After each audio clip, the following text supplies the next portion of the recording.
Gloire au Seigneur. Nous voulons rendre grâce au Seigneur pour encore ce soir, pour cette nuit, pour partager la parole de Dieu. Prions le Seigneur. Nous te rendons grâce, nous te bénissons, tendre Père, pour la grâce que tu nous fais de partager ta parole, de nous faire asseoir sur le fondement de ta parole. Merci, tu nous envoies ta parole, que ta parole guérit. Père, nous ouvrons à ton esprit qui nous enseigne toutes choses et que tout ce qui nous enseigne soit une vie pour nous. Nous recevons ta parole. Bénis, sanctifie ce lieu. Par ta présence, que toute atmosphère soit purifiée, sanctifiée, afin que nous recevons la sagesse qui vient d'en haut, qui nous fait vivre. Selon qu'il est écrit, l'homme ne vivra pas de pain seulement, mais de toute parole qui sort de la bouche de Dieu. Seigneur, parle-nous. Est-ce que nous recevons la vie à travers ta parole? Nous avons prié au nom de Jésus-Christ. Amen. Alors au Seigneur, soyez les bienvenus. Nous vous saluons tous au nom du Seigneur Jésus. Nous avons eu un petit retard. Et nous vous demandons de nous en excuser pour ce retard. C'est juste des soucis techniques et Dieu nous a fait grâce que ça s'est arrangé. Voilà. Soyez bénis, vous qui êtes là. Je vais arranger ici. Celui qui n'a pas pris. Voilà. Soyez bénis. Que le Seigneur vous fortifie, que le Seigneur vous bénisse. Nous allons partager quelques écritures juste pour nous faire asseoir sur le fondement. On dit que le souci même des apôtres, c'était que, comme Paul a dit, qu'ils soient assis sur le fondement de Christ. Le fondement de Christ, nous avons dit, c'est la doctrine de Christ. En fait, toutes choses qui concernent Christ, ce n'est pas seulement la doctrine en dehors de lui, mais c'est la doctrine lui-même. En fait, c'est des vérités concernant Christ. Ces vérités ne sont pas juste à les connaître, mais sont des vérités à vivre. Ces vérités-là ne concernent pas seulement Christ, mais ça nous concerne nous, parce que Christ est en nous, et il vient pour habiter en nous.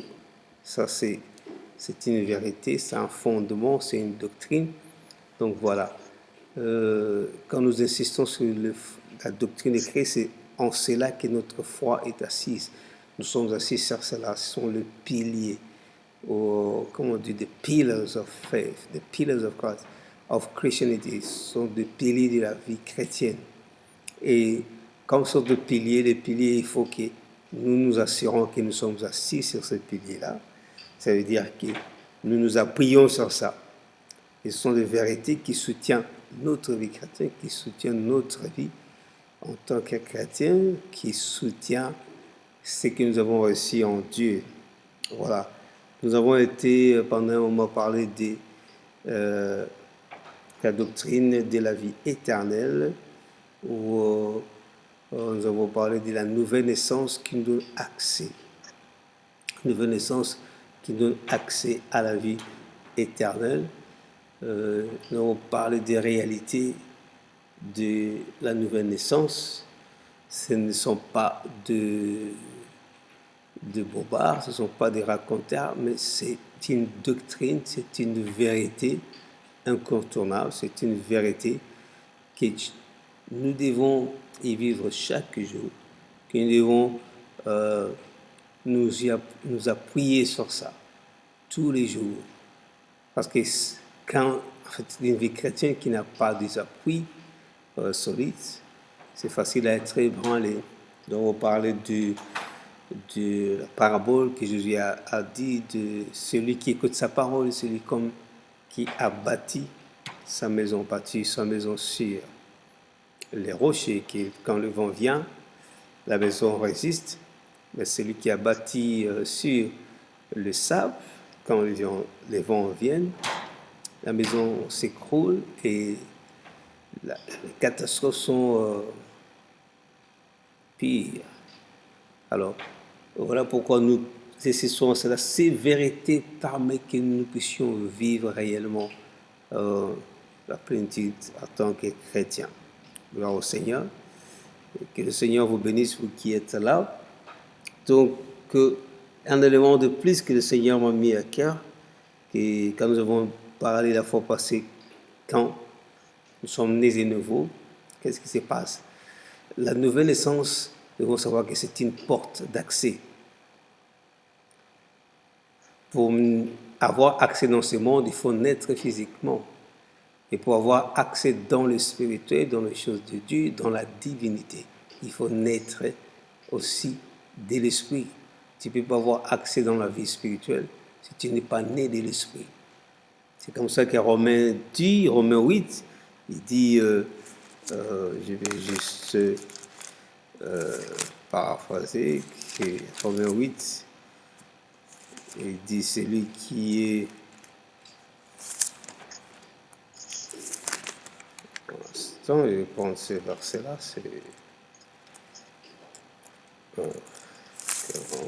Voilà. C'est un Corinthien, quand même, dans Romains 8, et qui dit que...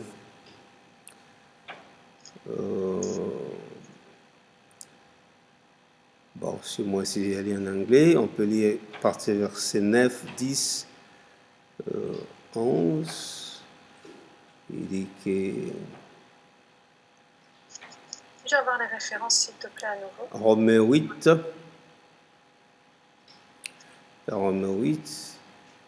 à partir du verset 5 jusqu'au verset 11. On peut le lire rapidement en passant. Et puis aussi, nous pouvons aussi voir ça, oui. Allons-y. Romains 8, verset 5. Oui. En effet, les hommes livrés à eux-mêmes tendent vers ce qui est conforme à l'homme livré à lui-même. Mais ceux qui ont l'esprit tendent vers ce qui est conforme à l'esprit. Car ce à quoi tend l'homme livré à lui-même mène à la mort, tandis que ce à quoi tend l'esprit conduit à la vie et à la paix. Verset suivant. En effet, l'homme livré à lui-même dans toutes ses tendances n'est plus que haine de Dieu. Il ne se soumet pas à la loi de Dieu, car il ne peut même pas. Les hommes livrés à eux-mêmes sont incapables de plaire à Dieu. Vous, au contraire, vous n'êtes pas livrés à vous-même, mais vous dépendez de l'Esprit, puisque l'Esprit de Dieu habite en vous. Si quelqu'un n'a pas l'Esprit de Christ, il ne lui appartient pas. Or, si Christ est en vous, votre corps reste mortel à cause du péché, mais l'Esprit est source de vie parce que vous avez été déclarés justes. Alors, Seigneur, vous pouvez terminer le verset 11. Et si l'Esprit de celui qui a ressuscité Jésus habite en vous, celui qui a ressuscité Christ rendra aussi la vie à votre corps mortel par son Esprit qui habite en vous. Voilà, donc ce verset dit, ceux qui vivent selon la chair, ils ont leur onction, intelligence mis sur la chair, mais ceux qui vivent par l'esprit, ils ont l'intelligence mise par l'esprit. Et nous pouvons prier ceci avec le verset de Jean 3, il dit que celui qui est né de Dieu, celui qui est né de l'esprit est esprit, celui qui est né de la chair est chair. Donc, nous voulons souligner ici quelque chose de très important, parce que la nouvelle naissance nous permet d'entrer dans la vie spirituelle. Nous avons accès aux choses spirituelles. Celui qui est en Christ, il a l'esprit de Christ. Son corps est mort, mais il vit par l'esprit. Donc, c'est une doctrine. Et quand tu es né de nouveau, tu dois vivre par l'esprit. Par la grâce de Dieu, nous aurons peut-être donné certains détails comment vivre par l'esprit. Ça veut dire c'est saisir des capacités ou des disponibilités de l'esprit. Quand tu es né de nouveau, en fait, ton esprit, nous avons dit, ton esprit est réveillé. Ton esprit est réveillé. J'expliquais à quelqu'un aujourd'hui quelque chose de très profond. Quand on est né de nouveau, on a une nouvelle vie, qu'est-ce qui se passe? J'ai expliqué, en fait, quand tu es né de nouveau, ton esprit est, comme on dit en anglais, boost, c'est-à-dire que ton esprit est réveillé dans la divinité. Et puis, je ne sais pas comment utiliser ce mot en français. C'est booster, c'est comme, bon,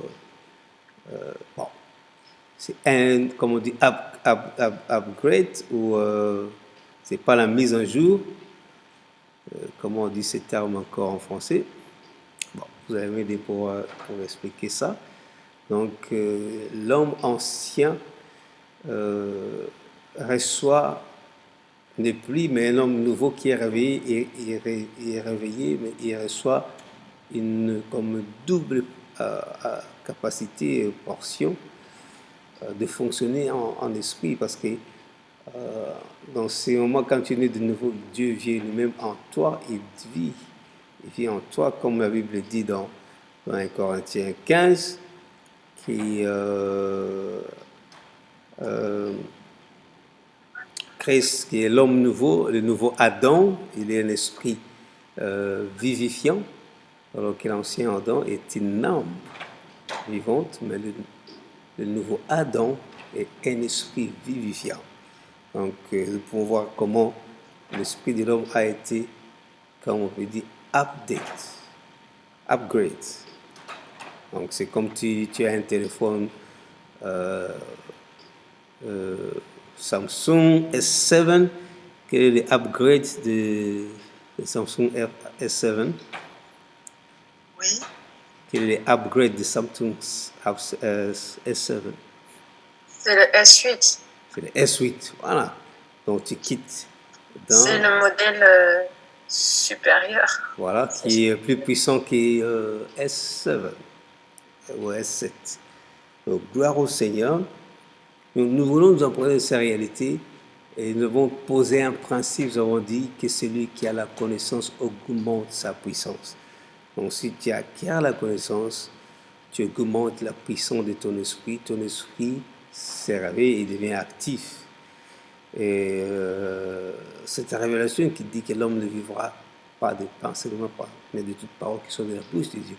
Et quand tu commences à acquérir la connaissance, tu nourris ton esprit de ces paroles, et ces paroles commencent à booster ou à stimuler ton esprit, et ton esprit commence à être actif, ton esprit commence à agir.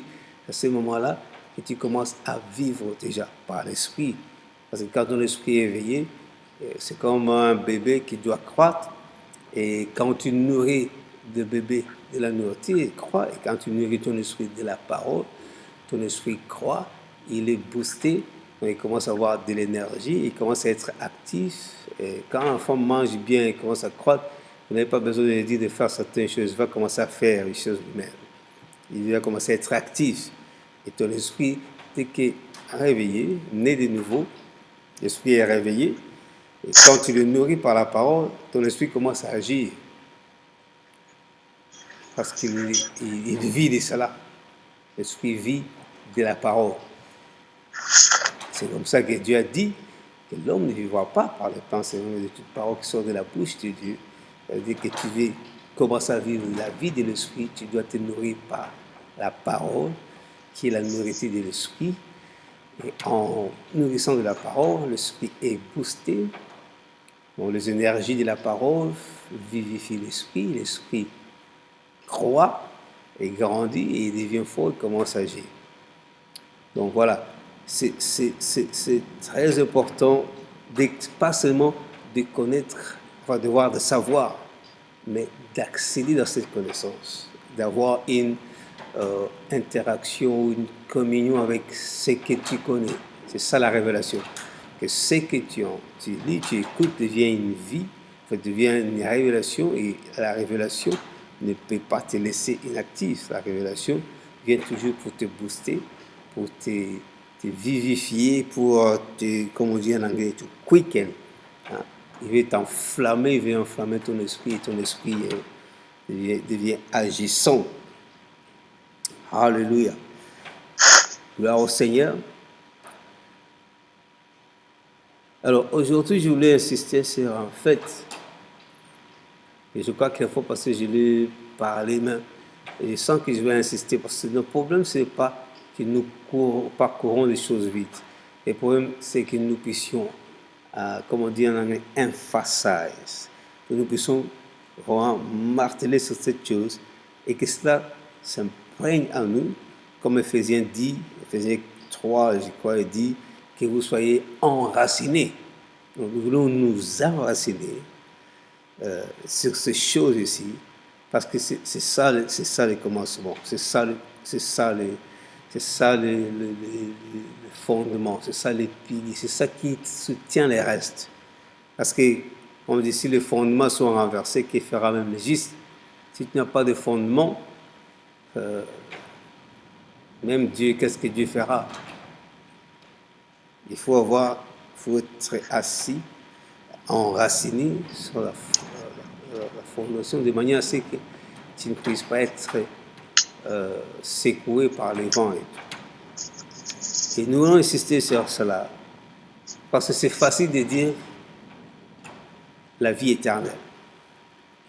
C'est facile de dire ces mots. Ça paraît simple.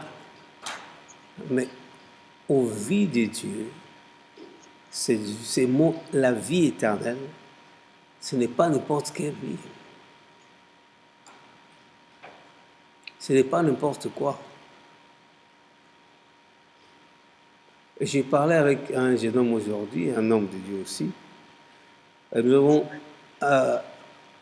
avons parcouru le livre de Genèse en parlant de l'homme. Quand l'homme était créé, il était créé à l'image de Dieu, à la ressemblance de Dieu, donc il avait la divinité en lui. Et maintenant, quand il a péché, Dieu a dit, dans Genèse 3, il a dit, oh, l'homme, il est devenu comme l'un de nous,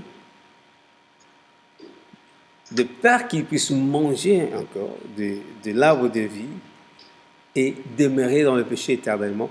Dieu l'a fait sortir. C'est là où il faut vraiment que nous puissions porter un regard profond sur Dieu a dit il faut le sortir du jardin pour qu'il ne mange pas de l'arbre de vie. Parce que s'il mange de l'arbre de vie, il mourra pour l'éternité, il sera dans le péché pour l'éternité. L'arbre de vie, c'est Christ lui-même. Dans la Révélation ou l'Apocalypse, Jésus parle, et je lui donnerai de manger de l'arbre de vie. C'est lui qui persévérera. Je lui donnerai de manger de l'arbre de vie, afin qu'il vive.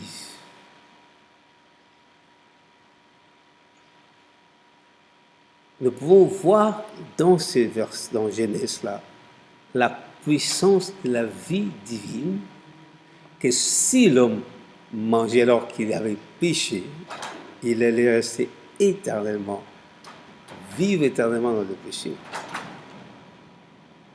Dieu a dit non, nous devons le sortir pour lui donner la grâce de la rédemption. Et donc, dans la rédemption, il y a restauration. De la restauration, il y a là où Dieu booste l'esprit de l'homme. Et la restauration n'est pas seulement à refaire ce qui était avant, mais Dieu multiplie. Si je peux dire ceci, c'est un principe divin, c'est une révélation de Dieu. Quand Dieu fait la chose pour la seconde fois, il le fait plus parfait que la première fois.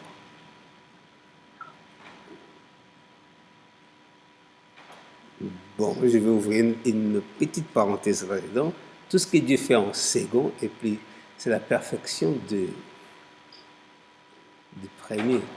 Quand Dieu a créé l'homme, Il a sorti la femme était la perfection de l'homme. C'est comme ça que l'homme a regardé et dit, oh, c'est l'os de mes os, la chair de ma chair. C'est comme ça que les femmes sont toujours plus belles que les hommes. Bon, en fait, même les anges ont vu les filles des hommes, ils les ont enviées. Parce que c'est une perfection de l'homme. Dieu a parfait. En dehors de ça, il n'y a pas une autre créature qui soit plus belle que l'homme, que la femme. Donc, ce que je voulais dire, c'est un principe de Dieu. Dieu, quand il fait la chose pour la seconde fois, il le fait parfait. Il le multiplie, il le façonne. C'est comme s'il va à l'extrême. C'est ça la gloire de Dieu. C'est pourquoi que l'homme est la gloire de Dieu. Créons l'homme à notre image, à notre ressemblance. Dieu, il fait quelqu'un de lui-même. Il multiplie sa gloire. Et maintenant, quand l'homme a péché, il a perdu la gloire de Dieu. Maintenant, Dieu restaure l'homme. Il le restaure comme, la Bible dit, le premier Adam était une âme vivante, mais le nouveau Adam, le second, parce qu'il n'y a pas de troisième, c'est le second, c'est la perfection. Il est comment? Et l'esprit vivifiant. Donc, ça c'est ce que tu es. Quand tu es né de nouveau, tu es né d'un esprit vivifiant. Tu es né dans la loi de l'esprit de vie. Tu es un esprit. En toi, tu reçois l'esprit vivifiant qui est Christ. C'est ça donc, Dieu t'a upgrade. Il a upgrade. C'est ce que je voulais dire, que nos esprits, quand on est chrétien, dès que tu ouvres accès à Christ, ton esprit est boosté. C'est Christ qui vient. C'est ça le mystère de la nouvelle naissance. Christ vient en toi. C'est Christ. Et Christ, c'est comme nous le disons, le roi. C'est le roi avec toute son onction. C'est ça la divinité. Il n'y a pas d'onction sur les animaux. L'onction est sacrée et c'est pas n'importe quoi. L'onction est divine. Il n'y a pas d'onction satanique. Il n'y a que l'onction de Dieu. Il y en a qu'une seule, l'onction de Dieu. Quand le diable était créé, il était roi. Quand il était Lucifer, mais quand il a péché, cette onction a été élevée sur lui. Il n'y a pas de mal dans l'onction. L'onction est positive, elle n'est pas négative. C'est comme ça que Jean dira que l'onction que vous avez reçue est vraie, est véritable.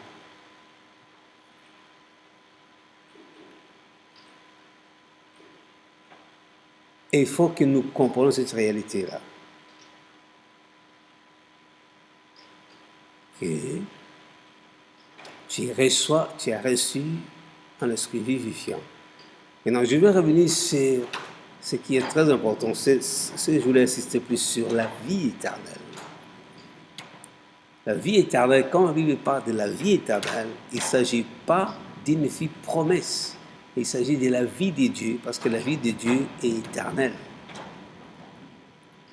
D'ailleurs, nous le disons, quand nous lisons en français, certains titres, on dit l'éternel Dieu. Ce qui fait de Dieu qu'il soit divin ou qu'il soit Dieu, c'est parce qu'il a le caractère de l'éternité. Il est éternel. La vie éternelle, c'est la vie de l'éternité, c'est la vie de Dieu. C'est le Zoé, comme on le dit en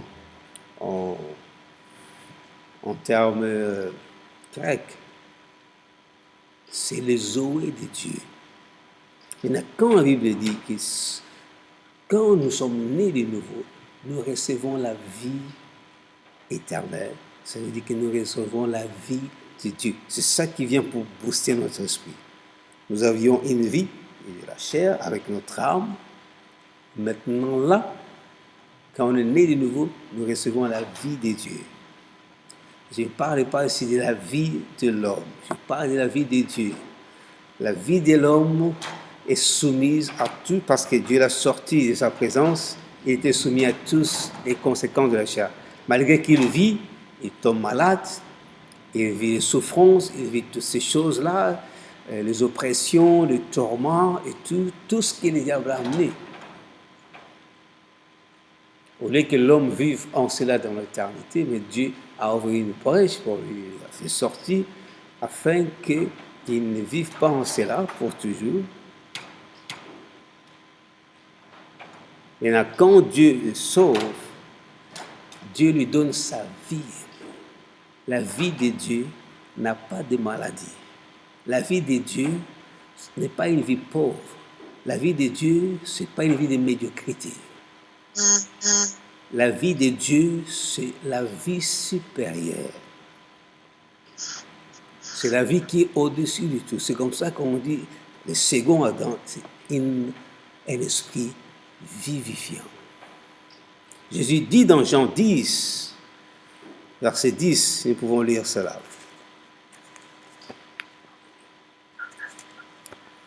Jean 10, verset 10. Jean 10, verset 10. Le voleur ne vient que pour dérober, égorger et détruire. Moi, je suis venu afin que les brebis aient la vie et qu'elles soient dans l'abondance. Moi, je suis venu afin que les brebis aient la vie et qu'elles soient en abondance. Je vais donner la version en anglais, je vais l'interpréter. Okay? On sent quelque chose, il y a quelque chose de... un tout petit rien qui manque dans cette traduction. Il dit, the thief does not come except to steal. Que le voleur ne vient pas, il ne vient que pour voler. To kill, pour tuer. To destroy, pour détruire. I have come that they may have life. Je suis venu afin qu'ils aient la vie. And that they may have it. Qu'ils puissent avoir cette vie more abundantly. Comment on peut dire more abundantly? Parce qu'ici, il y a des adverbes qui expressent l'abondance de cela. Il dit more. Quand on dit déjà more, je ne sais pas si en français on peut dire plus abondamment. Plus abondamment. Donc, les deux mots insistent pour dire, pour montrer que la quantification de ces vies-là est pleine de manière à ce que vous ne pouvez pas l'estimer. Il est venu pour que tu aies la vie, pas seulement que tu aies la vie, mais que tu puisses en avoir plus abondamment. Pourquoi Jésus pouvait insister en cela? Qu'on puisse avoir la vie en abondance, more abundantly. Et le mot utilisé ici, qui est le mot utilisé parlant de la vie, il ne parle pas de la vie de la chair, il parle de la vie de Dieu. Que nous puissions voir la vie de Dieu, qui est le Zoé, mais comment? C'est une plénitude. C'est une vie sans fin.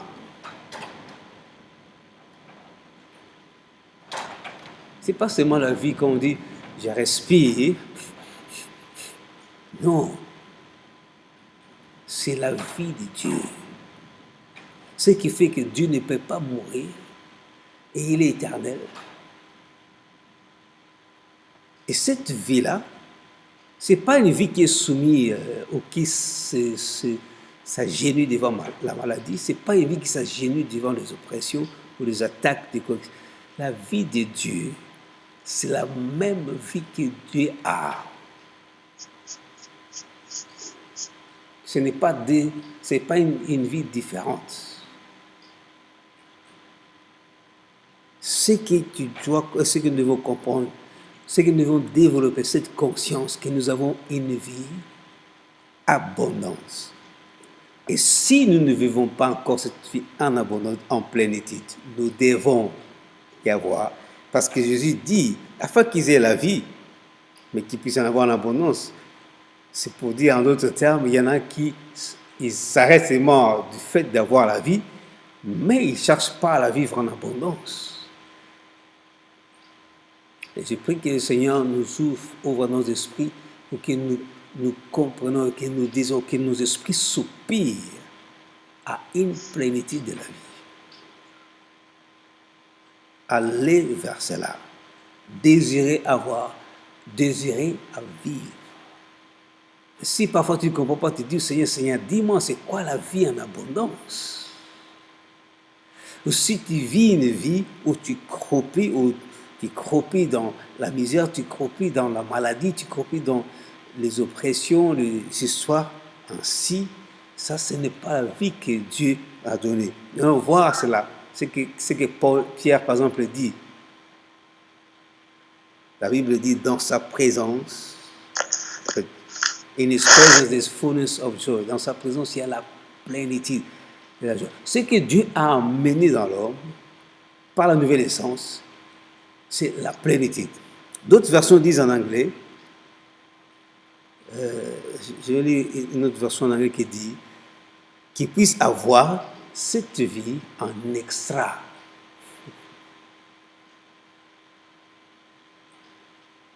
Donc tu as déjà la vie, mais tu puisses en avoir en extra. Et ce mot en extra qui est en grec, qui périssos, qui a le sens de au-delà, super abondant, ou une vie de supériorité. La vie de Dieu, c'est une vie supérieure. Et c'est ce que tu as reçu. C'est ce que nous avons reçu. La vie d'être de supériorité. Et cette vie nous établit à être supérieurs. Comme ça que la Bible dit, Dieu l'a élevé au-dessus de toute principauté, autorité, dignité. Et nous sommes assis avec lui. Notre vie est cachée en Christ ou dans le lieu céleste.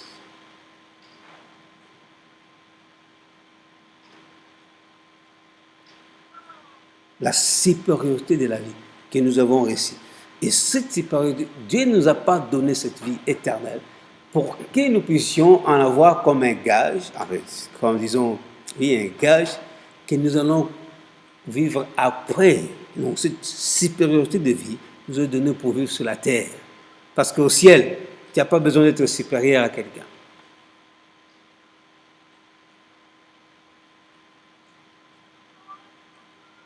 Au ciel, non. Supérieur, le mot, la vie en abondance, c'est pour dire que la vie de Dieu en supériorité, avec implication de excessive, quelque chose qui est excessif. Mais nous devons chercher ce genre de vie. Excessif, c'est ce que nous avons. Nous avons été scellés de cela, c'est-à-dire que cela nous a été garanti. Pourquoi? Parce que la Bible dit que nous avons reçu le sceau de l'Esprit. Parlons de ça, c'est une doctrine de Christ aussi. Parlons de cela, tu es scellé. Il n'attend pas seulement, et quand les gens parlent, ils attendent les 666, il y a des gens qui sont scellés déjà de l'Esprit. Dieu, le sceau de Dieu, ce n'est pas juste un sceau où quelqu'un peut venir et le fasse comme ça.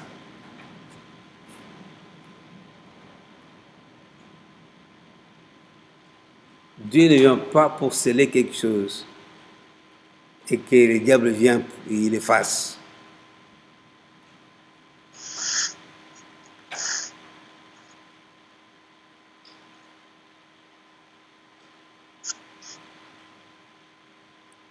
Une vie en abondance, c'est-à-dire une vie au-delà. D'autres mots disent higher. Ça veut dire qu'il y ait une vie au-delà, au-dessus. C'est une vie supérieure, superflue.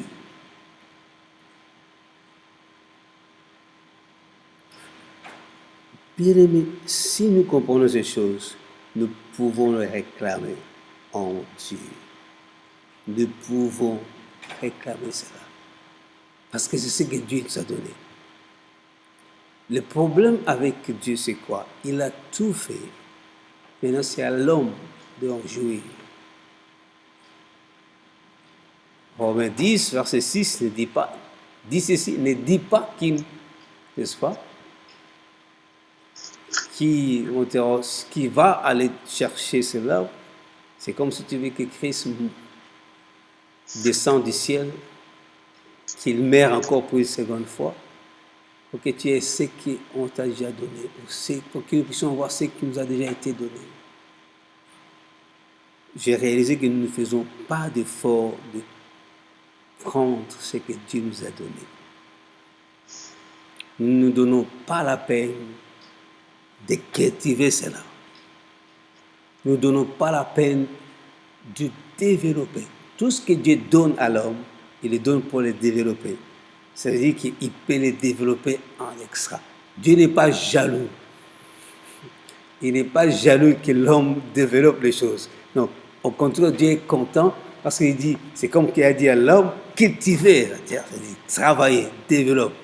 Et Dieu se réjouit de voir l'homme faire les choses.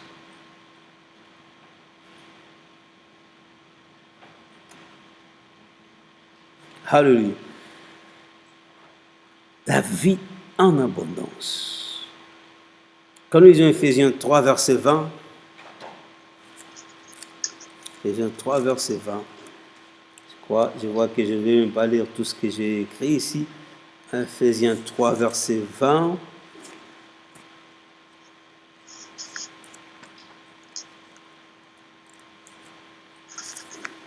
Bien-aimés, nous devons noter que Dieu ne nous a pas donné une vie qui est vide, médiocre.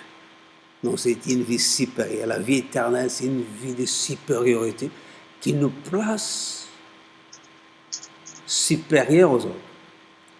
Cette supériorité aussi ne se mesure pas en matière d'argent.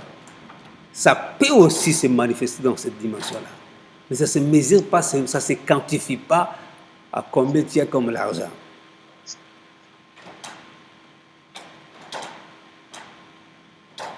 Tu peux arriver à ce niveau-là, à en avoir beaucoup. Et dans le royaume, le principe du royaume de Dieu, ce n'est pas ça qui qualifie la supériorité de la vie divine que tu as. Mais ça en fait partie, parce que la Bible dit que Christ s'est appauvri pour que nous soyons enrichis en tout.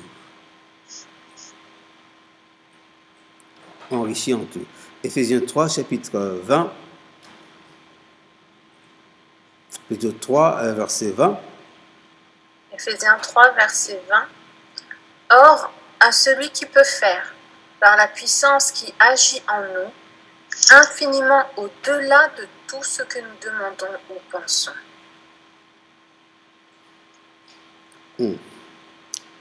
Now, to him who is able to do exceedingly abundantly above all that we. Les mots qui sont employés là, ce sont des mots qui démontrent l'excessivité. C'est-à-dire qu'il l'a fait, il le peut faire et il va faire avec excès.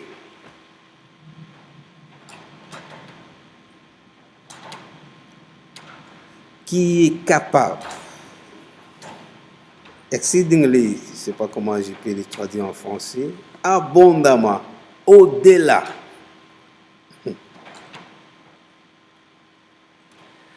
Quand tu regardes entre ce que toi tu veux demander et ce que Dieu attend pour te donner,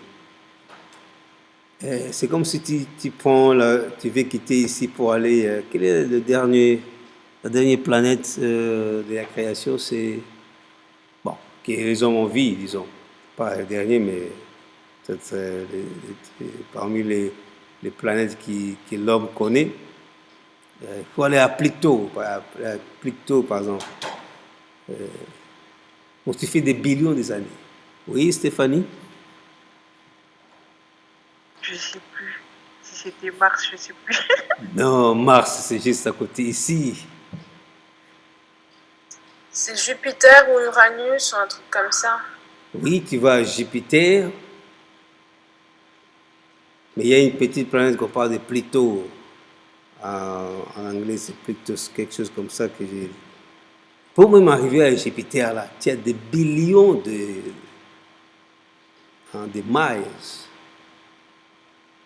pour arriver là-bas. Donc, ce que Dieu peut faire,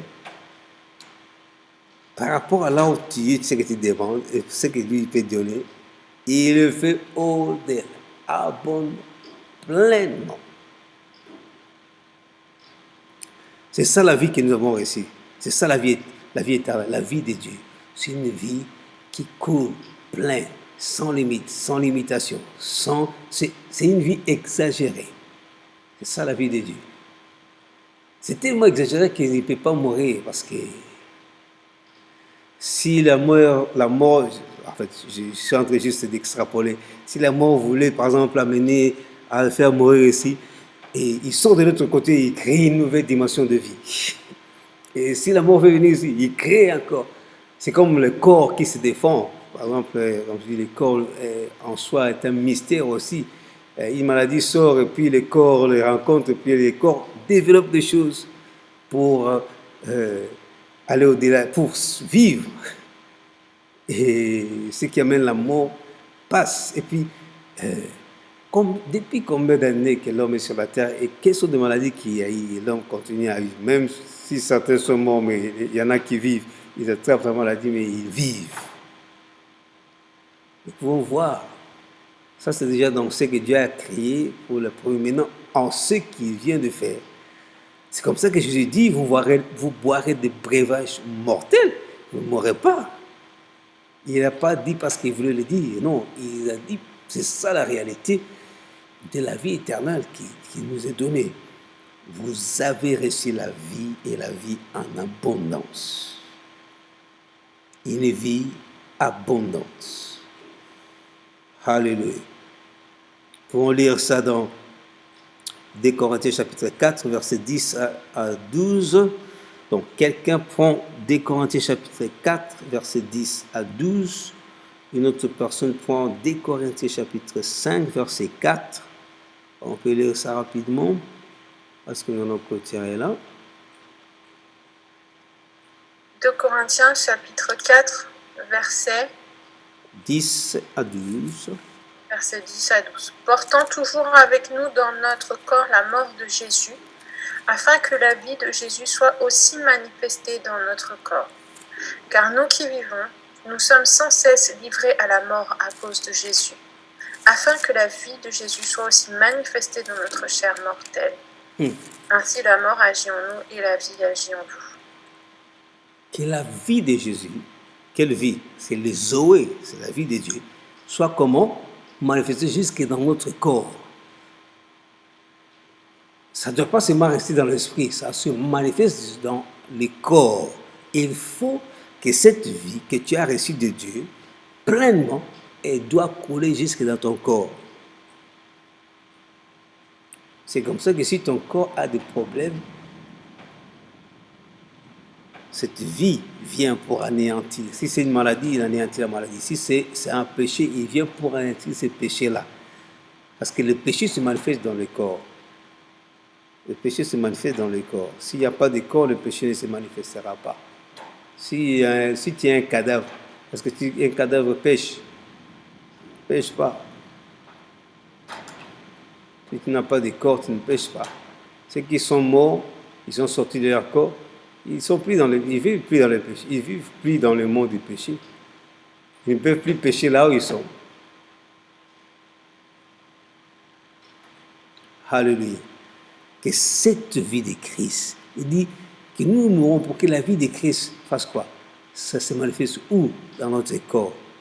Quand tu es né de nouveau, tu as reçu la vie de Dieu. Cette vie se manifeste jusque dans ton corps. Et si ça ne se manifeste pas, c'est à nous de le faire. C'est à nous de prendre le dessus. Nous pouvons le faire. Commencer à vivre par cette vie que Dieu nous a donnée. Et il faut que tu comprennes, c'est doctrinal, que tu as reçu la vie de Dieu. Tu ne les as pas reçues pour que ça reste seulement dans ton esprit, pour que ça reste seulement là comme un gage, quelque chose que tu as reçu et puis tu gardes. Tu fais comme celui qui a reçu un talent et il va le cacher et à la fin il ne produit rien. Mais ces paraboles même expriment, montrent que ce que les autres ont reçu comme talent, ils doivent les travailler, les fructifier. Il faut qu'il y ait des résultats. Et si on est chrétien, on est né de nouveau, mais notre vie que nous avons reçue de Dieu ne se manifeste pas dans notre corps. Nous ne produisons pas. La vie de Dieu, là où elle est semée, elle produit toujours. Elle doit toujours produire. Gloire au Seigneur. Je crois que nous allons terminer. Là, nous pouvons lire peut-être dans 4 minutes, on va terminer. Nous pouvons lire quelques versets. Des Corinthiens chapitre 5, verset 4. Quelqu'un peut lire rapidement. Allô? Car tandis que nous sommes dans cette monde, nous gémissons accablés parce que Je n'ai rien entendu, s'il vous plaît. car tandis que nous sommes dans cette tente, nous gémissons accablés parce que nous voulons non pas nous dépouiller, nous revêtir, afin que ce qui est mortel soit englouti par la vie. Je continue? Ce qui est mortel soit englouti par La vie. Ah, parce que avons-nous l'habitude de lire ce genre de versets? Que ce qui est mortel, ce qui est sur le corps, soit englouti par la vie. Quelle vie? La vie de Dieu.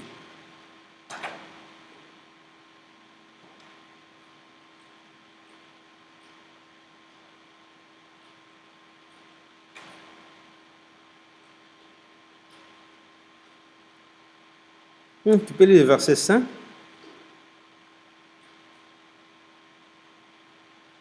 celui qui nous a formés pour cela, c'est Dieu, qui nous a donné les arts de l'esprit. Ah, je ne sais pas quelle version que tu lis. Now he has prepared us for this very thing in God, is God, who also has given us the Spirit as a guarantee. Donc, il dit que celui qui a préparé ces choses-là, qui nous a donné ces choses, c'est Dieu. Qui nous a donné quelle vie? La vie qui fait quoi? Oh, j'aime en anglais dit that swallow. La vie qui avale la mortalité.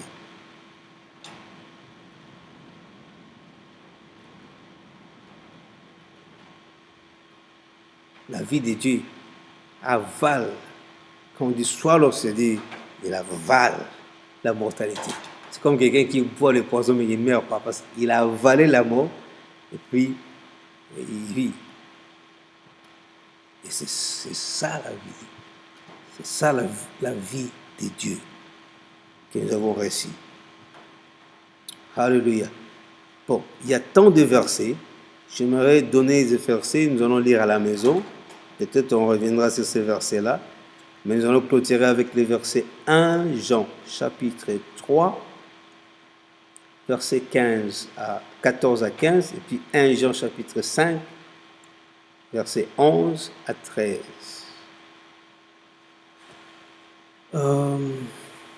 Chérie, tu prends quel verset? Que tu as donné en premier. Oui. 1 Jean, Chapitre 3. chapitre 3, versets 14 et 15. Nous savons que nous sommes passés de la mort à la vie parce que nous aimons les frères. Celui qui n'aime pas demeure dans la mort. Quiconque est son frère est un meurtrier, et vous savez qu'aucun meurtrier n'a la vie éternelle demeurant en lui. Qu'est-ce que nous savons? Nous savons que nous sommes passés de la mort à la vie. Quelle vie? C'est la vie éternelle. C'est d'avoir ici. Parce que nous aimons le frère. Si tu n'as pas l'amour d'un frère ou d'une sœur, ça veut dire que tu n'as pas encore la vie de Dieu. Parce que la vie de Dieu ne hait pas. La vie de Dieu, c'est une vie d'amour en abondance. Dieu a tant aimé le monde il a donné. Il a tellement aimé, excessivement.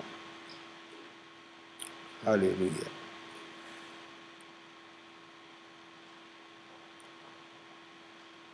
Car celui qui est meurtrier, en lui, il n'y a pas la vie éternelle. Qu'est-ce qu'on dit en français? La vie éternelle n'est pas en lui, ou ne demeure pas. J'aime le mot qu'on dit abide, c'est-à-dire abide, cette vie, c'est accroché à lui, demeure en lui. Alléluia. Terminons par 1 Jean 5, 11, 13 et puis le verset 20. 1 Jean 5.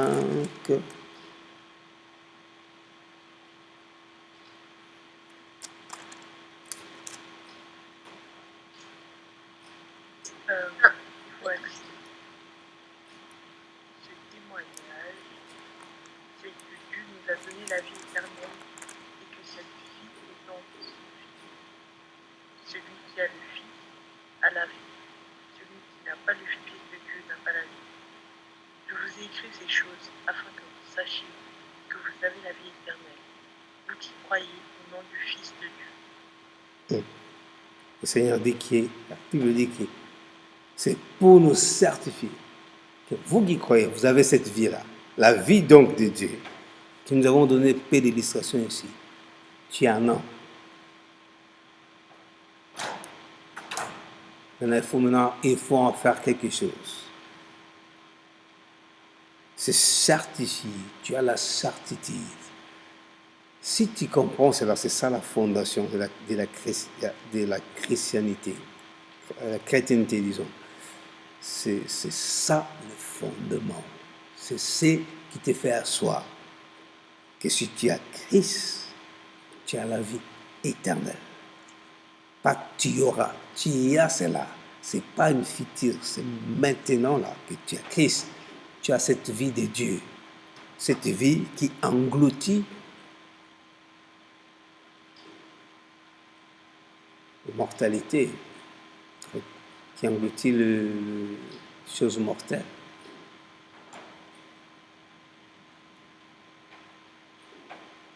Verset 20 qui dit: et nous savons que le Fils de Dieu est venu et il nous a donné cette connaissance, car oui, mais non, que nous puissions le connaître, lui qui est la vérité, et que nous avons en lui, et que nous sommes en lui, qui est la vérité, dans son Fils Jésus-Christ. C'est lui le vrai Dieu, et c'est lui la vie éternelle. Tu n'as pas Jésus seulement parce que tu dois avoir Jésus. Tu as Jésus parce que tu as reçu quelque chose, la vie de Dieu. Et en nous, nous devons vivre cette vie. Cette vie, c'est une vie supérieure et elle doit nous établir dans une qualité supérieure. Mais il faut seulement que nous puissions le vouloir, il faut seulement que nous puissions le désirer. Il faut que nous puissions courir vers ces choses-là. Gloire au Seigneur. Que le Seigneur nous bénisse, que le Seigneur nous fortifie. Tendre Père, nous te disons merci que nous avons fini ces séances. Et nous prions que ta grâce soit avec nous. La parole que nous avons reçue, qu'elle vit en nous, qu'elle porte de fruits. Est-ce qu'elle change notre intelligence? Change notre intelligence, la façon dont nous voyons ta divinité, les choses que tu nous as données. Amène cette connaissance à la réalité, à la vérité dans notre vie. Au nom de Jésus, que nous avons prié par le Saint-Esprit. Amen. Amen. Gloire au Seigneur. Nous avons fini dans les réseaux. Nous allons rester sur